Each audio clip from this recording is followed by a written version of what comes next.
The Boston Red Sox just robbed the Pittsburgh Pirates. I'm here to break down the brand new trade that just took place between these two organizations and whether or not the Red Sox got better with this move. We'll break down that as well as what the plans look to be for this Red Sox team going forward after this new starting pitcher acquisition.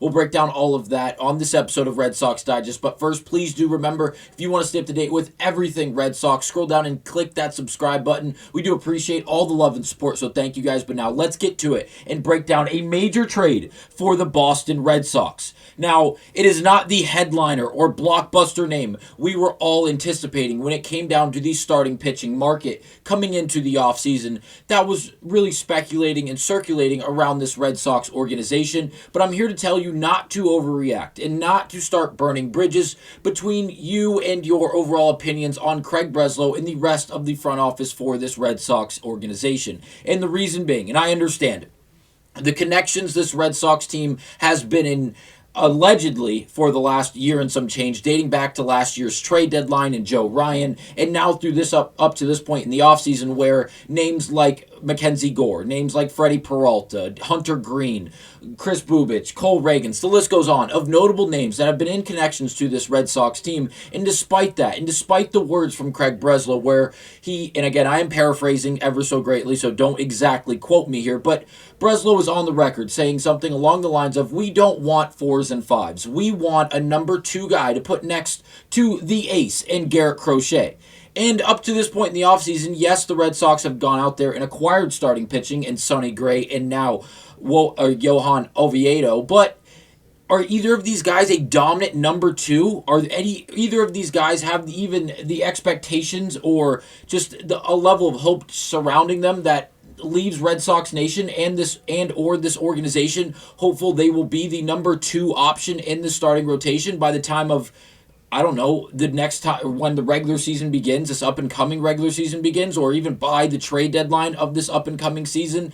No, not necessarily. I'm here to tell you that Oviedo, despite not being the big name, there are a few really good things and factors that go along with him. The first thing is that he's relatively young, and despite dealing with some injuries that he's now returned from, he's still very young, and there is a lot of control out in front of him. 2 more years of arbitration, and the overall anticipated value is about $2 million annually. So the price tag is extremely low while also maintaining team control for the next 2 seasons. We know that is something the Red Sox and Craig Breslow are idling and really something they are focusing on. They don't want to go out there and give up a huge trade package to get back someone along the lines of whether it's Tarek Skubal or Hunter Green, whatever it may be, to then just have them land in Boston and immediately have to forfeit, 300, 400, 250, whatever it may be, $1 million to then acquire them for years after this up-and-coming season. So if you think of it in that sense, they gave up some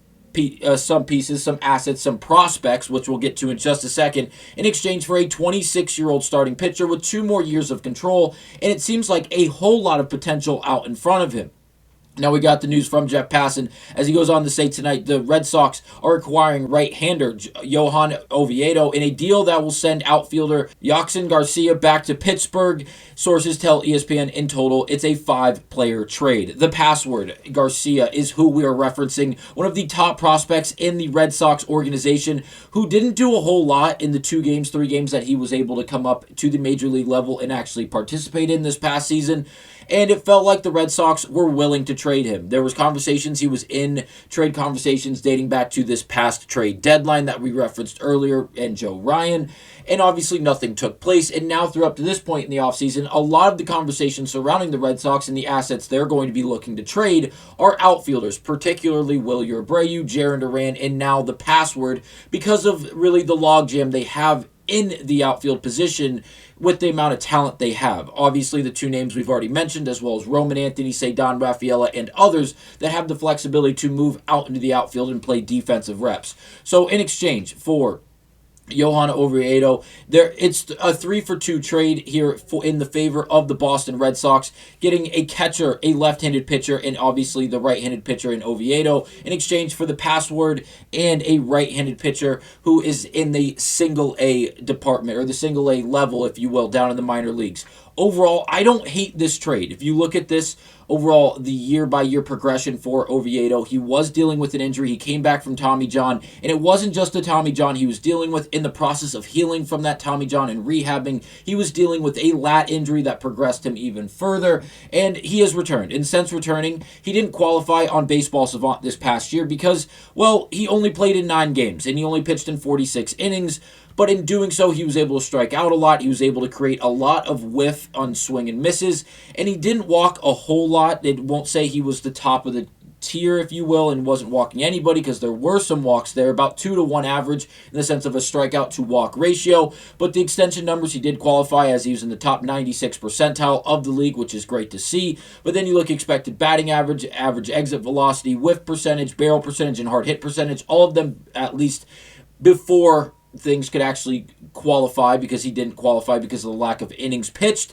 They were showing he would be above league average in those categories. And if you date back to 2022, before the injuries took place, Oviedo was pretty damn good. And the underlying metrics weren't phenomenal, but a lot of things above league average, which is really good to see. Ground ball percentage above league average, as well as barrel percentage, average exit velocity, fastball velo, expected batting average, and the expected ERA, which are great things to see. And it looks like he has the pieces to go out there and continue to progress. If you look at this last year's numbers, a legit 5-pitch mix, 4-seam slider sitting right around 95.5, 96 miles per hour, rounding it out with a slider, sinker, changeup, and a curveball. Not throwing the changeup all that much, as well as the sinker, but again, they are useful pitches that we even saw on display this past year against the Boston Red Sox in Fenway. Overall, a very interesting trade, and this is Craig Breslow doing what Craig Breslow does. Despite all the big names that the Red Sox are in connections with based off speculation and rumors, he goes the complete and total opposite direction. No one saw Sonny Gray, he went out there and acquired him. No one saw Johan Ovideo, he went out there and acquired him. And I can't really knock him for it. 26 years of age,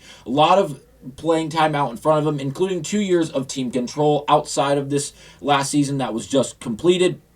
This is an interesting trade, as well as the pitch mix and the overall abilities that Oviedo maintains. It seems like this is going to be something the Red Sox could really lean on going forward as a number 4, a number 5, and possibly even a number 6 guy in the starting rotation if things really pan out and there is a bit of depth added to this starting rotation. I think this is strictly a piece of depth that the Red Sox are going to lean on and hope that Johan continues to progress. And inside this Red Sox organization, playing alongside guys like Crochet and Bello, if he's still a part of the team, he's going to be able to get better. He's still very, very young. Obviously, Crochet's 26, Bello's 26. Now, Johan is 26 as well. A younger core in this starting rotation, another right-hander who can throw 95 plus miles per hour, so the upper velo is there with Johan, and I think this is promising. I'm not going to sit here and say he's in the works for a Cy Young type season, but I think there's a lot of upside and potential here with Johan in this Red Sox starting rotation. Let me know down below, what are your overall thoughts and opinions on this trade from the Red Sox and Craig Breslow? Are you against it? Are you entirely just distraught with the idea that the Red Sox are probably done in the starting pitching department for this part of the offseason, and now they are probably going to fully focus their attention on the bats? Pete Alonso, Kyle Schwarber, Alex Bregman, Bo Bichette, the list goes on of possible suitors for the Red Sox. It seems like the starting pitching conversation has come to a close. They went out there and acquired 2 guys. Neither of them anyone wants to label as a number 2, but there's a lot of potential, and it seems like there's a lot of upside to both of these names.